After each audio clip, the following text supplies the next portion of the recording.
Te entregaron una Biblia. Te dijeron que era la palabra de Dios. ¿Qué pasaría si alguien la reescribiera en silencio y toda tu iglesia nunca se diera cuenta? Esto no es una teoría. Esto es historia documentada y financiada. 80 millones de cristianos modificaron su opinión sobre Israel a causa de las notas de un hombre. Y el rastro del dinero es innegable. El nacionalismo cristiano es el movimiento religioso de más rápido crecimiento en Estados Unidos. Y se construyó deliberadamente sobre una Biblia que nunca fue teológicamente neutral. Antes de ondear esa bandera en nombre de Dios, necesitas saber quién puso esas ideas en tu Biblia. Porque Jesús nunca dijo lo que te dijeron. Dijo que su nombre era Cyrus Ingerson Scofield, un estafador convicto. Abandonó a su familia, sin título teológico, sin formación en el seminario, reescribió tu cristianismo, y Oxford lo publicó. Cuando terminó, sus notas se habían convertido en doctrina. Doctrina había sido adoptada como política exterior. The EU y sus financiadores obtuvieron exactamente lo que esperaban. El nacionalismo cristiano enseña que Estados Unidos es la nación elegida por Dios, que proteger a Israel es un deber bíblico, que las Escrituras lo ordenan. Pero, ¿dicen eso realmente las Escrituras? Veamos. Desde las megaempresas hasta la Corte Suprema, este movimiento tiene más poder político hoy que en cualquier otro momento de la historia de Estados Unidos. Y se construyó sobre las notas bíblicas de un solo hombre. Citan Génesis 12:3. Bendice a los que te bendigan, K. Te dicen que eso significa apoyar al Israel moderno o enfrentar la maldición de Dios. Lee el versículo en contexto. Eso no es lo que dice. La teología detrás del nacionalismo cristiano no surgió de la iglesia primitiva. No fue enseñada por los reformadores. Fue inventada en el siglo XIX por un hombre con respaldo financiero. Antes de 1830, ningún teólogo cristiano convencional enseñó que Dios tenía un pacto paralelo separado con los judíos, étnicos en el fin de los tiempos, Esa idea se insertó recientemente y deliberada. La pregunta nunca es si Dios ama a Israel. La pregunta es, ¿quién definió lo que ese amor requiere de ti? ¿Dios mismo? ¿O un hombre con antecedentes penales y patrocinadores bien financiados? No estamos atacando a Israel. Seamos honestos. Es una mentira en cuero bíblico. Esas son cosas muy diferentes. Y la diferencia es eterna. Quédate con esto. Para entender cómo el cristianismo se convirtió en nacionalismo cristiano, tienes que remontarte a un hombre en la década de 1880 cuya vida entera fue una estafa. Y de alguna manera terminó escribiendo tus notas bíblicas. 1800. Kansas. Cyrus Scofield es declarado culpable de falsificar documentos financieros y defraudar a socios comerciales.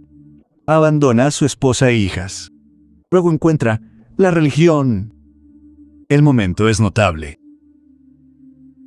No hay registro de que Scofield asistiera al seminario, ni registro de formación teológica formal. Se otorgó a sí mismo un D.D., doctor en divinidad, un título que ninguna institución le otorgó nunca. Simplemente lo reclamó. Sin embargo, este teólogo autoproclamado, estafador convicto y padre abandonado, escribiría el conjunto de notas bíblicas más influyente en la historia del cristianismo estadounidense. Eso no es un accidente. La Biblia de referencia Scofield no era solo una Biblia. Eran escrituras con las propias interpretaciones teológicas de Scofield, impresas directamente junto a las palabras de Dios, en la misma página, con la misma autoridad. Piense en el poder de ese diseño. Versículo bíblico a la izquierda. Interpretación de Scofield a la derecha. Mismo tipo de letra. Misma página. Misma autoridad implícita. Pocos lectores, en especial los recién convertidos, podían distinguirlos. En cuestión de décadas, millones de copias inundaron las iglesias, seminarios y escuelas bíblicas estadounidenses. La Biblia de referencia Scofield se convirtió en la Biblia predeterminada de la América evangélica, no de forma orgánica, sino por diseño. Dispensacionalismo. El marco de Scofield enseñaba que Dios tenía dos pueblos separados, la Iglesia y el Israel étnico, dos pactos, dos destinos, dos caminos a través de la historia. Jesús nunca trazó esa línea.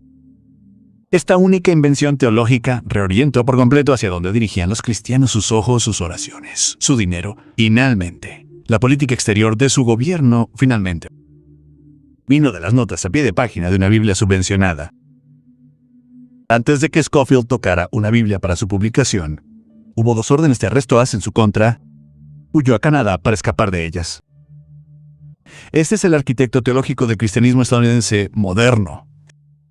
Su esposa se divorció de él alegando abandono y crueldad. Nunca pagó la manutención. La dejó a ella y a sus hijas en la pobreza. Luego se subió a los púlpitos y predicó la gracia de Dios. Se convirtió en pastor y luego en orador de la conferencia Moody. Se le abrieron puertas. Su pasado permaneció cerrado. Hombres como D.L. Moody respondieron por él, ya fuera sin conocer su historial o eligiendo mirar hacia otro lado. Entonces llegó la conexión que lo cambió todo. Scofield fue introducido en un círculo de ricos financieros de Nueva York, hombres con ideas muy específicas sobre lo que Tierra Santa debía llegar a ser. No eran conocidos casuales. Estaban organizados. Vieron en el marco dispensacionalista de Scofield algo de inmenso valor político, un mandato religioso para la geopolítica sionista. Las escrituras como política exterior. En 1909, Oxford University Press publicó la Biblia de referencia a Scofield. Oxford, una de las editoriales más prestigiosas del mundo, ¿cómo un convicto autocertificado y sin formación se gana ese trato? Pregunté quién lo presentó. Samuel Unterm, destacado abogado y financiero sionista, está directamente vinculado al círculo social neoyorquino de Scofield y a su acceso a la editorial de la Universidad de Oxford. El rastro del dinero está documentado. Síganlo. Oxford le dio a la Biblia de Scofield la credibilidad que su vida nunca se ganó. Con esa imprecisión, sus notas se convirtieron en escritura en millones de mentes. La estafa estaba completa. La teología estaba instalada. La Iglesia nunca votó sobre ella. En 1917, 8 años después de la publicación de la Biblia de Scofield, Gran Bretaña emitió la Declaración Balfour. La teología del sionismo cristiano proporcionó la cobertura espiritual que hizo que los cristianos occidentales la celebraran en lugar de cuestionarla. En toda América, pastores predicaron el método de Scofield como verdad antigua. Apoyar a Israel, proteger la tierra. El rapto es inminente. Ninguna de estas son enseñanzas antiguas. Todas son invenciones del siglo XX. Israel nació en 1948. Dejó electrizados a los seguidores de Scofield. Para ellos, la profecía se había cumplido. Para los historiadores, la geopolítica. Debido a las notas de Scofield, millones vivieron un evento político como la voz de Dios. Las décadas de 1960 lo potenciaron. Al Lindsay, Billy Graham, Jerry Falwell, la mayoría moral, todos ellos, conscientemente o no, se basaron en la teología dispensacionalista de Scofield. Todos ellos apuntaban a Israel. El libro de Hal Lindsey vendió 28 millones de copias. El libro de no ficción más vendido de toda la década de 1970. Era la teología dispensacionalista de Scofield Mine, disfrazada con ropajes apocalípticos de la Guerra Fría, comercializada para una generación aterrorizada. El sionismo cristiano no solo llenaba los bancos, estaba llenando Washington. Todo político que quisiera el voto evangélico conocía la ecuación: apoyar a Israel o perder la Iglesia. La teología de Scofield se había convertido en un arma política. Hoy, 80 millones de evangélicos estadounidenses se identifican con alguna forma de sionismo cristiano. 80 millones de personas se basaron en las notas de un estafador convicto que ahora está dando forma activamente a la política exterior y los presupuestos militares de Oriente Medio. Pregúntate, ¿cómo es que apoyar un Estado-nación moderno se convirtió en un mandato bíblico? La respuesta está en las notas al pie. Las notas al pie de Scofield. Estamos a punto de seguir la doctrina hasta las letras rojas. Quédate aquí. Detente. Pregúntate esto. ¿Tu iglesia explicó alguna vez de dónde surgió el dispensacionalismo? ¿O simplemente llegó a tu Biblia preinstalado, presentado, como una verdad eterna. Ese silencio es la historia. Esta es la pregunta que nadie en tu iglesia responderá directamente. Si Israel es la pieza central del plan de Dios para el fin de los tiempos, ¿por qué Jesús casi no dedicó tiempo a enseñarlo? Estamos a punto de ir versículo por versículo. El dispensacionalismo divide la historia en 7 eras distintas. Dios actúa bajo reglas diferentes en cada una. Scofield lo codificó, Darby lo inventó. La base teológica de la iglesia primitiva no refleja ninguno de esos 2 esquemas.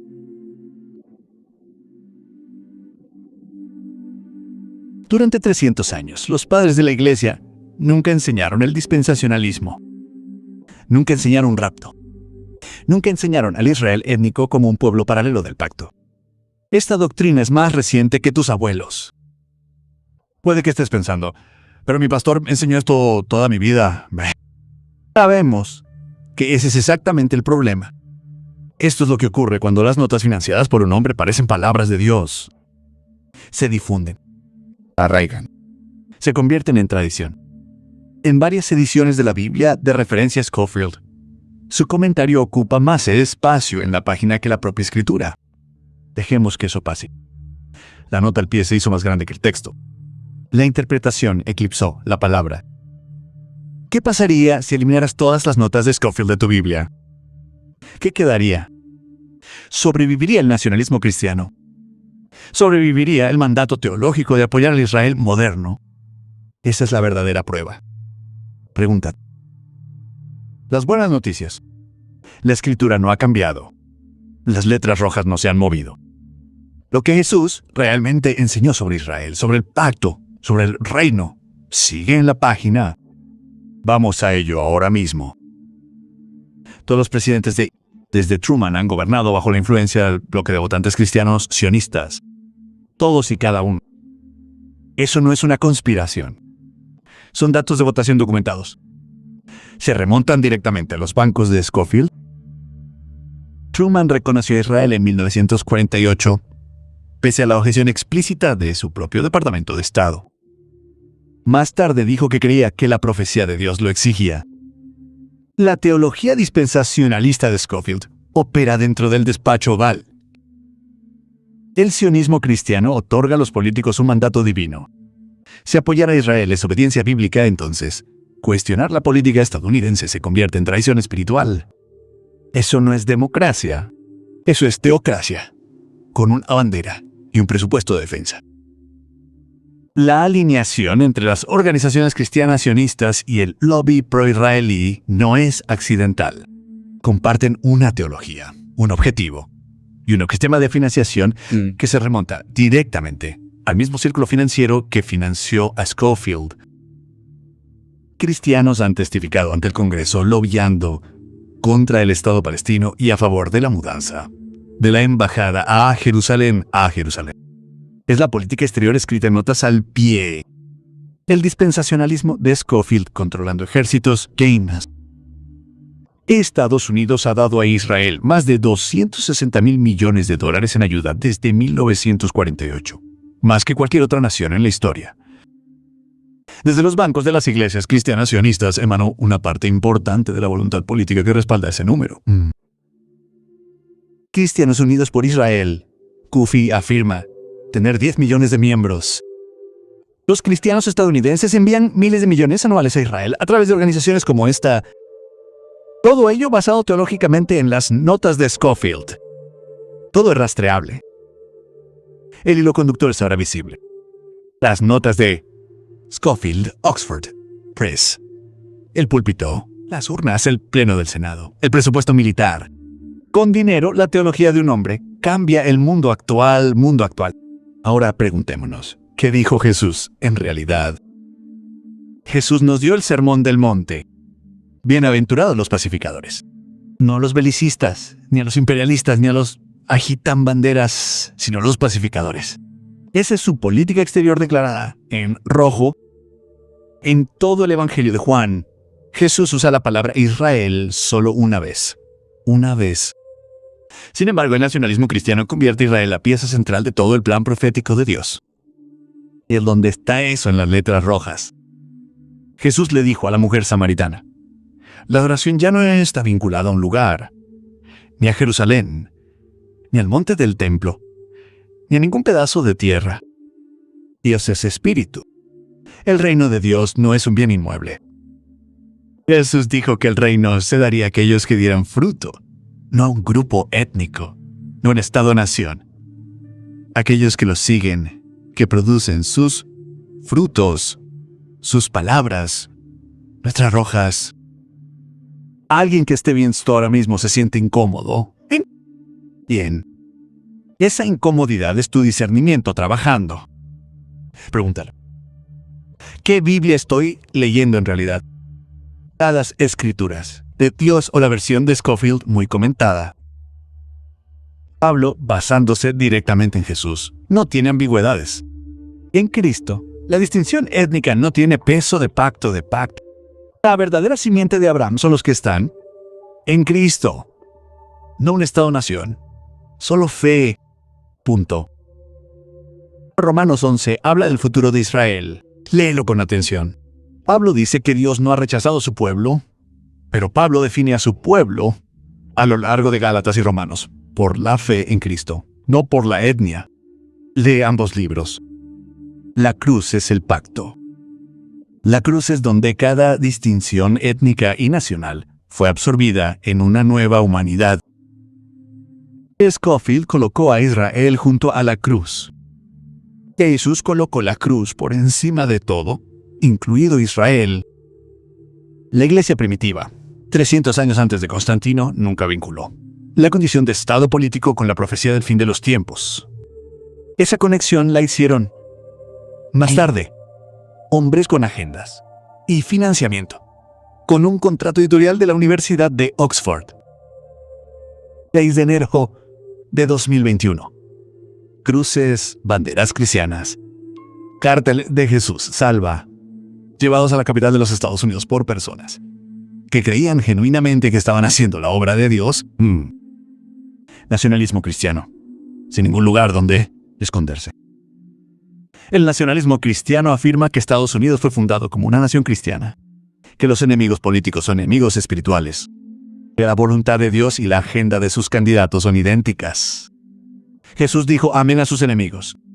Nunca recibieron esa nota al pie.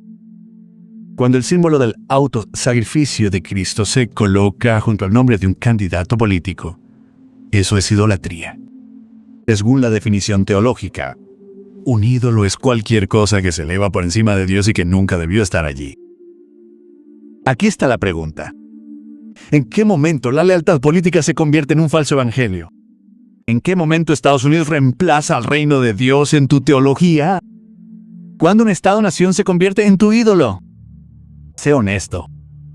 La ironía es profunda. Los nacionalistas cristianos gastan enorme energía en identificar al anticristo, mientras que el orgullo, el nacionalismo y la adoración al poder operan libremente dentro de su propio movimiento. La bestia viste ropas familiares. Cuando la bandera es más visible que la cruz en tu santuario, algo ha cambiado. Cuando tu pastor predica más sobre la integridad de las elecciones que sobre el Sermón del Monte, algo ha cambiado profundamente. El nacionalismo cristiano se ha alineado sistemáticamente con la política de identidad étnica blanca. Y eso debería alarmar a toda persona que haya leído genuinamente Gálatas 3:28. No hay ningún asterisco después de judío ni griego. Ninguno. El evangelio no es estadounidense. El reino de Dios no tiene su sede en Washington. Jesús no era republicano ni demócrata. Fue y sigue siendo una amenaza directa para todo imperio que reclame su nombre como cobertura. Jesús mismo lo dijo. Puedes llamarlo Señor, ondear su bandera, construirle un movimiento, y aún así no verlo. Ese es el versículo más peligroso de la Biblia del nacionalismo cristiano, y se lo saltan todas las semanas. Verse Fire existe para quemar las adiciones, las notas financiadas, las teologías impulsadas por la agenda, los marcos creados por el hombre, para encontrar lo que hay debajo. Y lo que hay debajo sigue ahí, sigue en pie, sigue siendo cierto. No necesitas tirar tu Biblia. Necesitas saber qué palabras son de Dios y cuáles son de Scofield. La diferencia no es sutil. La diferencia es geopolítica. La diferencia es eternamente trascendental. Li Mateo, Li Marcos, Li Lucas, Li Juan, sin que las notas al pie de página de Scofield dirijan tu atención. Mira lo que Jesús realmente construyó. Mira a quién bendijo. Mira de qué advirtió. El texto por sí solo es suficiente. La Iglesia real no es una nación, ni un bloque de votantes, ni una posición de política exterior. Es un cuerpo partido, como el pan derramado, como el vino, por cada tribu, cada lengua, cada nación. Eso es lo que Jesús construyó. Antes de compartir esto, antes de descartarlo, ve a comprobar una cosa. Ve a las notas a pie de página de tu Biblia y averigua quién las escribió. Descubre quién las financió. Porque la doctrina sin esa pregunta es solo tradición vestida con ropas de autoridad. Si esto te hizo pensar, si encendió algo, Indy, entonces Versifier está haciendo su trabajo. Suscríbete ahora, porque esta investigación no ha terminado. Hay mucho más que se te ha ocultado. Esto apenas está comenzando. A continuación, profundizaremos en lo que se eliminó de tu canon, qué libros se enterraron, y quién hizo esa llamada en el año 325-2. La historia de Scofield es solo el primer acto. La supresión se remonta a mucho antes. El fuego está encendido, la mentira arde, y lo que queda cuando el humo finalmente se disipa es la verdad que nunca quisieron que encontraras. Versifier sigue ardiendo. Suscríbete para obtener más contenido de Versifier.